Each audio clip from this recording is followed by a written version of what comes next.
Hey, and welcome to another episode of Coffee Chats with Toby. I'm super excited to be with you this morning and talk to you about one thing that I believe is a huge practice or a huge thing, I suppose, that you can do that can create incredible value to not only yourself but those around you. Innovation is a word that gets thrown around so much in today's society.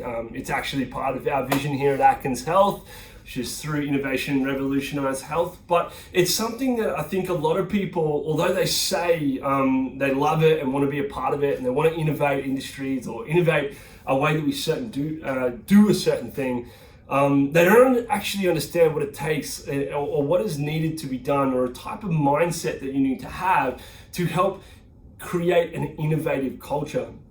Now, I know I've had another coffee chat before talking about how to stimulate innovative cultures, but today I want to really hone into something that it was really cool. I was listening to an audiobook. I'm a massive Audible fan. Shout out to those guys who have given me access to a wealth of knowledge through listening to books. I'm a relatively slow reader, so I love listening to content. So the book I'm reading at the moment is actually The Originals by Adam Grant. It was referred to me by a family member of mine, actually, Melissa Binks, who's a HR guru consultant, and I'm really enjoying the book. There's one kind of thing that really struck home with me and helped to highlight something that I practice a lot and actually love, but a lot of people look at me weirdly when I say that I love it. And the honest truth is that it's actually arguing or debates. I love the friction, the tension, the passion that kind of comes from debates or arguing with colleagues or peers.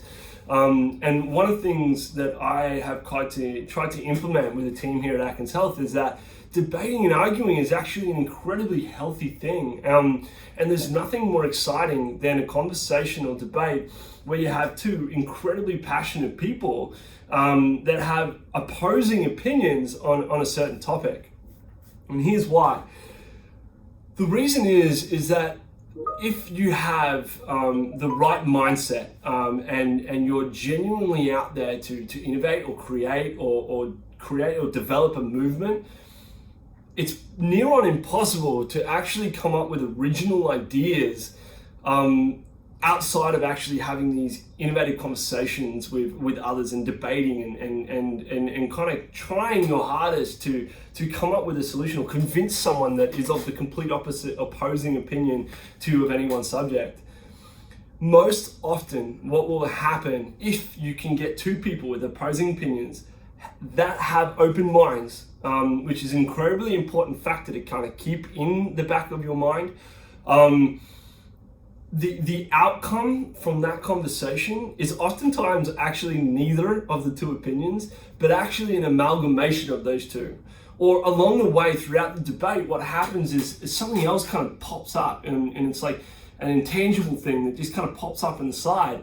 And that there is the golden nugget that you then take and conceptualize and turn into an original idea that can actually shape and help develop and move and change not only a company, business, or a mindset of a human, but an entire industry. So I suppose what I'm trying to say here is that if innovation, creativity, originating or creating original ideas is something that you would love to do and kind of sit to the forefront of your genius mode, you need to be okay to argue with other people. You need to be okay to create constructive criticism to others. But more importantly to that, you need to be able to receive it as well. Be open-minded and be willing to kind of have it and generate those kind of conversations.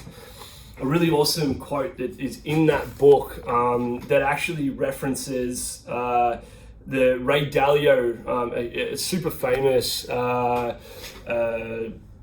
entrepreneur, but also investor in America. I'm pretty sure it's Ray Dalio and his company, and I can't remember the name of it right now, but have developed the most wealth in any investment company ever. And one of the things that they have in their that they kind of plug in their culture for around arguments is argue like you're always right, but listen like you're always wrong. And that quote really kind of stung me and kind of got to me, because if we adopt that culture or that notion or that quote, we're going to argue strongly, we're going to formulate good arguments, we're going to research our ideas, we're going to be really passionate about our concepts, and drive them home to the opposing person in that discussion to the point where they're going to have to listen. But at the same time, if you're there and when it's their turn, you're going to pretend like you're always wrong, that is going to open your mind to actually receiving the information that someone, probably with just as strong an opinion, is kind of delivering to you. And the product, as I said earlier, that is created from these discussions is mind-boggling. It is actually what a lot of the original ideas have shaped their nations and even the world has actually come from. So I suppose what I want you guys to take from this, if you're listening to this at home and joining me this morning, is don't be afraid and don't have a negative mindset towards arguments and debates. They're an incredibly powerful tool for you to actually become innovative and creative and come up with solutions that you may never have kind of come up with on your own. And if you're as wild, as wonderful, or maybe even as crazy as what we are here, and I can tell us maybe even creating concepts or spaces where debates and arguments are kind of fostered and created purposefully is something that you may want to do. Just be careful, because if you force someone into a corner, i.e. if you make them have an opinion, the arguments are never as powerful. It's really important that the two people or the multiple of people who are involved in the conversation are truly passionate believers of their own opinion, and that's where the real magic happens. So bit of an unusual coffee chat this morning, but I'm crazy passionate about this because I get called a weirdo quite often because of how much I love arguing and debates. And my wife gets up at me all the time because it's like, dude, the conversation you used to have with your best mate sounds ridiculous. Like you're just sitting on the phone arguing for hours. And I'm like, yeah, but how cool is this? We come up with this sick idea, the treatment we're gonna do with this client's gonna be next level. And we both actually really love those conversations. And so basically what I'm saying is I implore you to love those similar conversations and look at the arguments and debates as an opportunity to learn and create.